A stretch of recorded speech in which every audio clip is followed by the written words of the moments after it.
So welcome once again to the session. We are doing the study of the Golden Lotus Sutras, and we started with the book Compassionate Objectivity, right? This is the book that Master has given. These books contain Master's words. They are direct words of Master Chua. They are very powerful. I had suggested that you scan your aura, scan your spiritual cord, scan your crown chakra before each session, and then do it after at the end of the session. Or even if you sit and read the book by yourself, just do this as an experiment. It will give you the confidence that yes, you are on the right path. You are you are reading the right books, because that is very important. You have to have you know trust and faith and confidence in this. All right.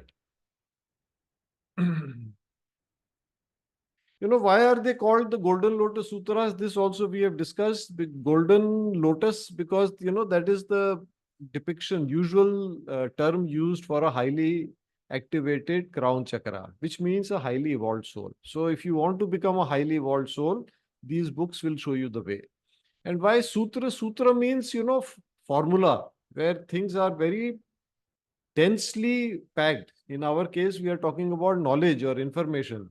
So it is very densely packed, और हमें इसको unpack करना होता है. We have to unpack it. So that is the effort in these sessions. So for example, Ramcharitmanas is not Sutra. Ramcharitmanas is not Sutra. But for example, the Patanjali Yoga Sutra is Sutra. If you read the text of both of them in the original Sanskrit, maybe you don't understand, but you'll see from the way they are formulated, what is the difference, how tightly Sutra packs information. All right, so we were on page 20. So did you practice? I mean, what Master has done is he's given us an invocation, or rather an affirmation, and he said, you repeat this 7 times and do this every day for 2 months. So if you are on the erratic path, you are doing your daily inner reflection, firm resolution, you can align with that. Or you can just start anytime. कभी भी आप शुरू कर सकते हैं. मुश्किल से 5 minute लगते हैं. इसकी पावर क्या है? The power of affirmations like these, when you repeat them 7 times, in one set, and then you do it every day, ये धीरे धीरे हमारी सबकॉन्शियस का पार्ट बन जाते हैं. They become a part of our subconscious mind. And then what is the benefit of that? The benefit of that is that the energy of our chakra starts changing. जो हमारे संस्कार हैं वो बदलने लग जाते हैं. So in the same situation now, your inner voice will guide you. No, don't behave like this. So that is the value of these affirmations. But the power comes when we repeat them. सिर्फ एक बार करने से नहीं होगा. You have to do it over and over and over again. So let's move to the next page, which is this heading, generosity and non-stealing. Life is a cycle. It is yang and yin. You have to exhale before you inhale. You must give in order to receive. I hope the language is simple, just the terms yin and yang. So this is, Chinese philosophy believes that the entire world is created from 2 complementary but opposite forces, yin and yang.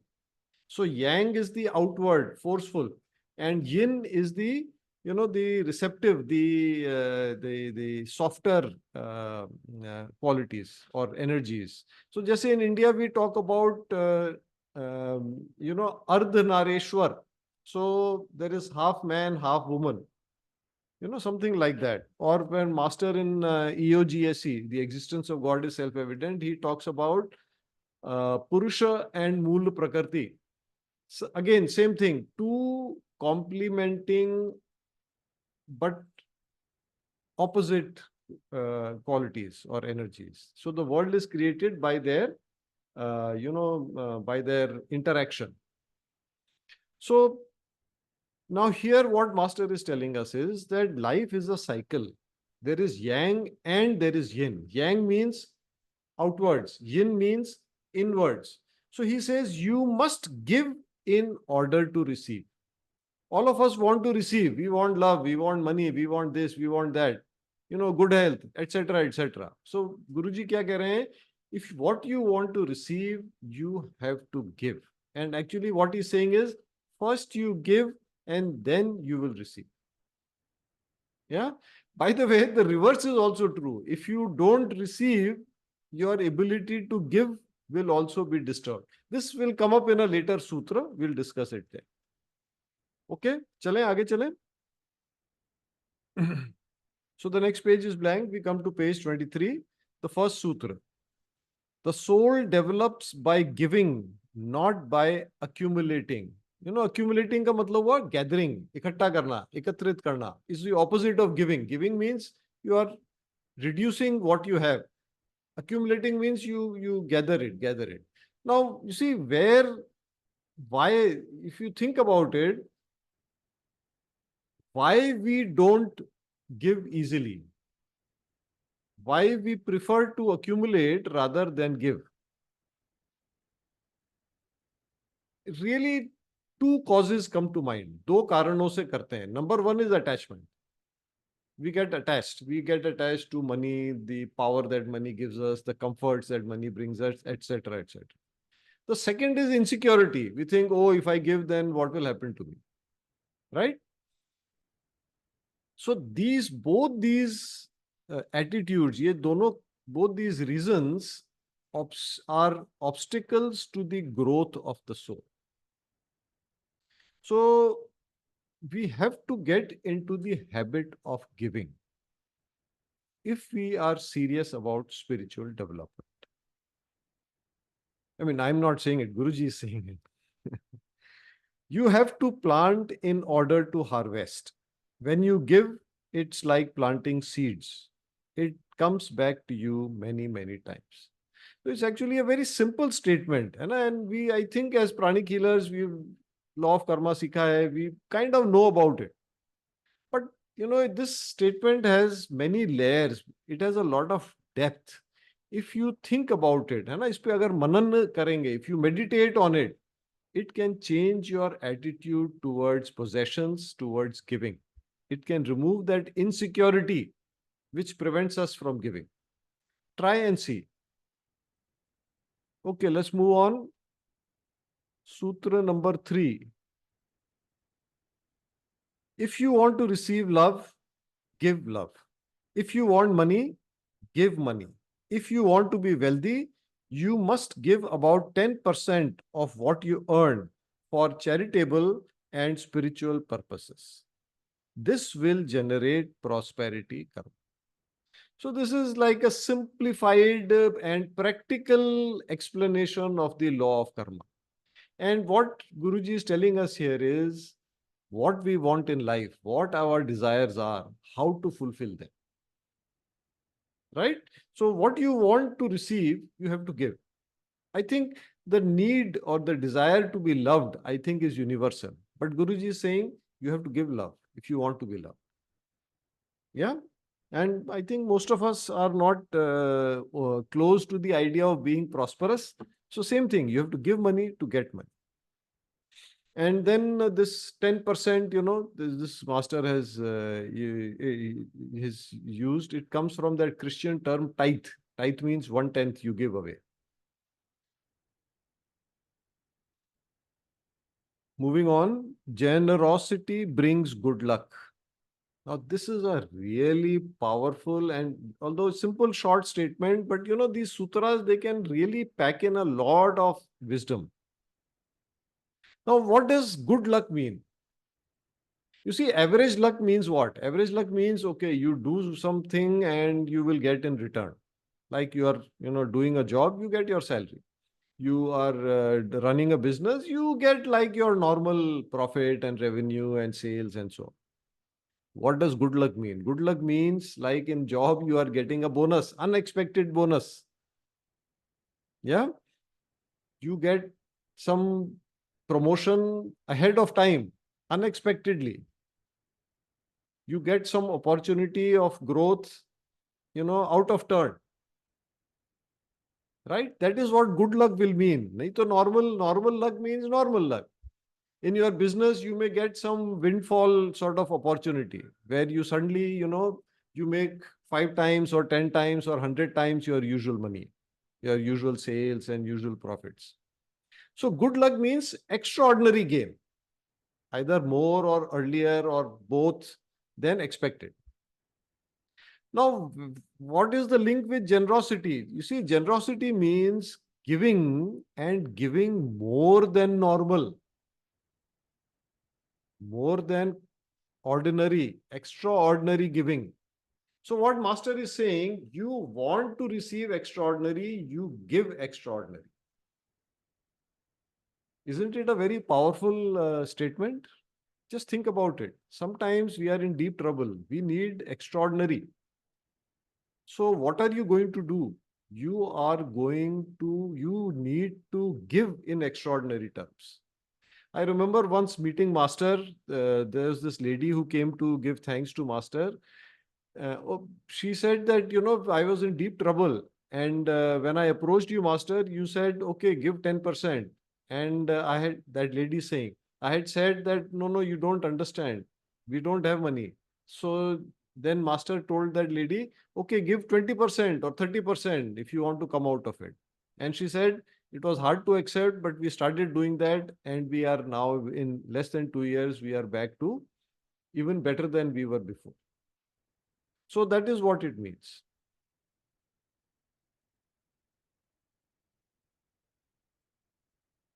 So somebody is asking, is it true good luck is good karma only?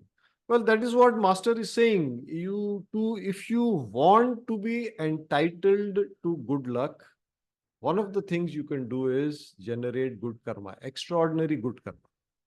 Yeah. If my hubby don't want to give, but I want, then I give without telling him, will it work? Yeah, you have to give. Better you get him on the same side, so he also agrees. But otherwise, giving is what is important. All right. Okay. Shall we move on?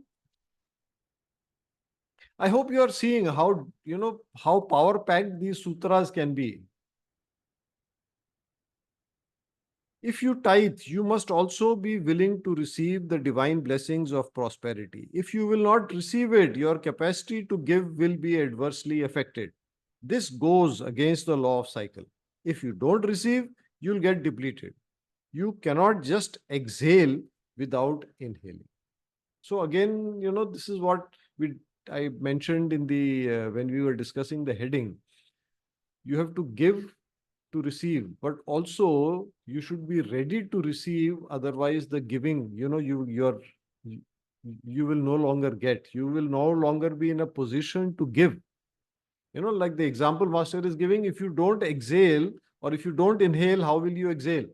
Giving is like exhaling, but you have to inhale first. So, the practical thing to do here, because, again, I remember Master discussing this. He says, what do? You get more money than you need. He said, don't refuse it. Instead, you use it for welfare. Do more good karma. And the important thing is, don't get attached to that wealth. Don't get attached. That wealth is just so that you can do more good. Don't get attached. It doesn't mean that you now sort of go into the wrong path. Okay, let's do one more and then we'll end. I think it's already time.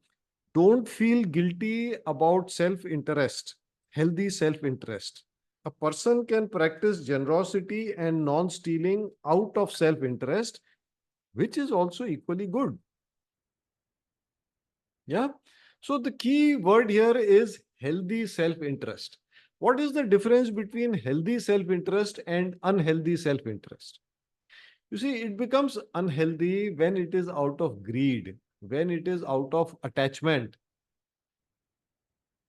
It is healthy, for example, healthy self-interest if you say, I have to look after my family, so I have to earn money for them. So it is to meet your karmic responsibilities, which is fine. This is a healthy,